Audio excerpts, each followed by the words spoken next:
Search that is verifiable, secure, and accurate across all enterprise data. C3.ai. This is Enterprise AI.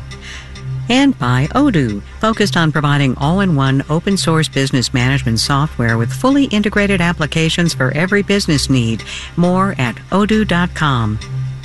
From Marketplace, I'm Sabri Benishore, in for David Brancaccio. The United Auto Workers and the Detroit automakers failed to agree to new contracts this weekend. A shorter work week and wage increases are among the union's demands.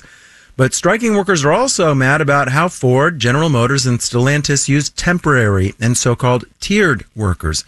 These are workers who receive lower pay and benefits for doing the same work. Marketplace's Kristen Schwab looks at how the industry came to rely on those kinds of workers. When automakers faced bankruptcy in 2008, auto workers faced a tough decision: lose jobs or agree to contract changes that would help the companies get a federal bailout. The union chose the latter. This was a concession that they had to make in order to sustain the bailouts and to have some kind of recovery. Todd Rutherford, who researches labor and the automotive industry at Syracuse University, says from that moment on, almost all of the workers that were hired were on some kind of tiered system. Up to 40% of workers in some plants are tiered, Rutherford says, and up to 10% are temporary.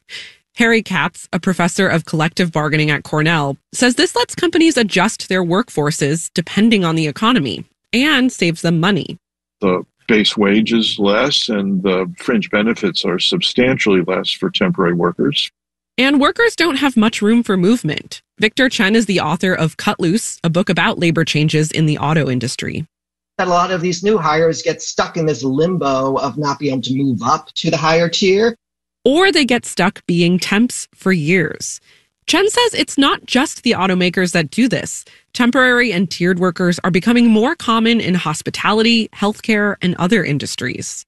Something like a quarter of union contracts include multiple tiered structures. He says unions can curb the use of these workers by establishing time limits on how long a person can stay in a tier or be classified as a temp. I'm Kristen Schwab for Marketplace. All right, let's do the numbers. The FTSE in London is down 0.4%. Dow, S&P, and NASDAQ futures are all up about 0.1%, with the Dow future up 33 points. The 10-year Treasury yield is at 4.348%.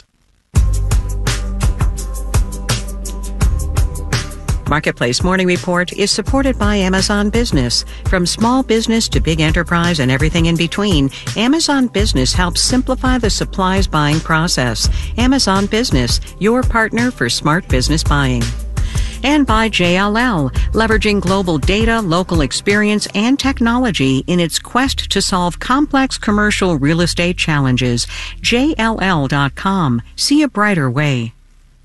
The global economy is slowing down a bit compared to last year, according to the IMF's last estimate. And when things are economically uncertain, people often put their money in places they perceive as safe.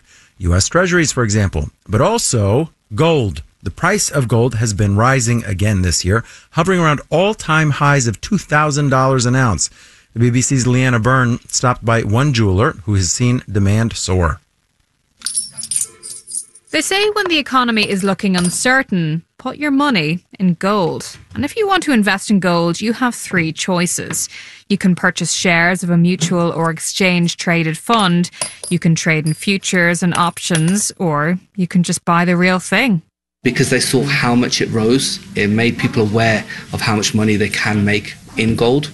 That's Rishi Dunga, who runs DD Jewellers with his family. The Jewellers is in Sparkhill, an inner-city area in Birmingham in the West Midlands in England, known for its South Asian community. And through one of those double-door systems you find in banks is lots of shiny gold bangles, necklaces, earrings, and a lot more. We sell a lot of bridal jewellery for Asian weddings, so that will be things like this. The bangles, they'll buy typically a set of bangles of 6 to 8 bangles there. Might weigh about 100 grams. But then alongside that, they need to buy a necklace for the bride as well, which she'll wear all on a wedding day. So she'll wear something like those over there, these like long necklaces. They're about another 100, 120 grams. It's a big investment alone. Because the idea is that it's going to cost a certain amount now, but in the future, that price is going to rise. Exactly. It's that, yeah, it will go up in 10 to 20 years when they might want to sell it for, typically what people do, they sell it for either a house deposit or an investment, or they'll sell it for the children's future. And so if I wanted to buy 6 bangles and a necklace and maybe a pair of earrings there, how much would that set me back? You'd be looking 10,000. Wow. Approximately, possibly more depending on the weight, but average 9 to 10,000 pounds. That's even before they've paid for the wedding. Exactly. It's expensive being Asian. Do you ever have people trying to come in with fake gold?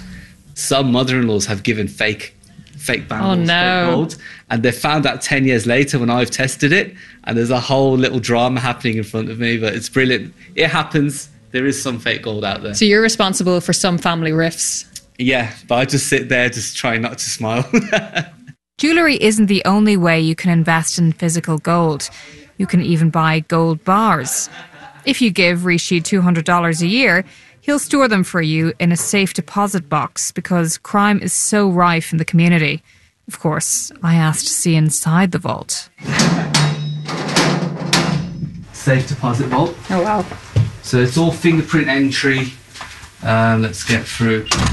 We're actually so busy that we only had this side a few months back. We've doubled it because this is just all sold out. So so there's 2 sides to this room. There's vaults all along the 2 sides. So you only had the left-hand side was full. That's right, yeah. It's because crime's gone so high now. Banks have stopped offering safe deposit boxes.